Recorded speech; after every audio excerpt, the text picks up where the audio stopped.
Tako so na današnje pravoslavno Petrovo zvanovi na cerkvi v Miličih vabili k sveti maši, ki jo je ob somaševanju več pravoslavnih duhovnikov daroval karlovški episkop Gerasim. Slovesno mašo so sklenili s procesijo okrog 100 let stare cerkve. Na tem istem mestu je bila ena majhna cerkvica, stara že. Ker je bila dotrajana, so se leta 1908 lotili gradnje nove enoladijske cerkve in 4 leta pozneje so gradnjo končali. V zadnjih 2 desetletjih so cerkev temeljito obnovili. Zamenjali so streho in fasado ter cerkvi dodali 3. zvon. In to su sve meščani iz tih vasi pomagali narom.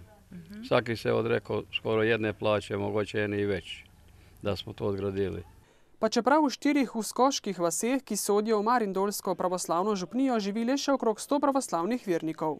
Ja, nije veliko, ker se ljudi odselili, šli trbuhom za kruhom u veća mesta, inostranstvo, tako da je res ni 40% skoro manj vernikov, koje je bilo prej. Čeprav so se njihovi predniki naselili na tem območju pred približno 400 leti, so vaščani 4 vasi, ki živijo v sožitju s katoliškim prebivalstvom, ohranili svojo vero in del tradicionalne kulture. Tako so današnjo slovesnost, ki se je udeležilo tudi veliko njihovih sosedov katolikov, sklenili s podajanjem in lomljenjem krstnega kolača. Sleherna pravoslavna družina ima namreč svojega zavetnika in praznuje krstno slavo. Moja Sveti Štefanova krstna slava. Onda mi doma svetimo kolač, ali pa u cerku prenesemo če je maša, da se osveti. Ker pa sta apostola Peter in Pavel zavetnika celotne župnije, tudi današnje Petrovo ni minilo brez krstnega kolača.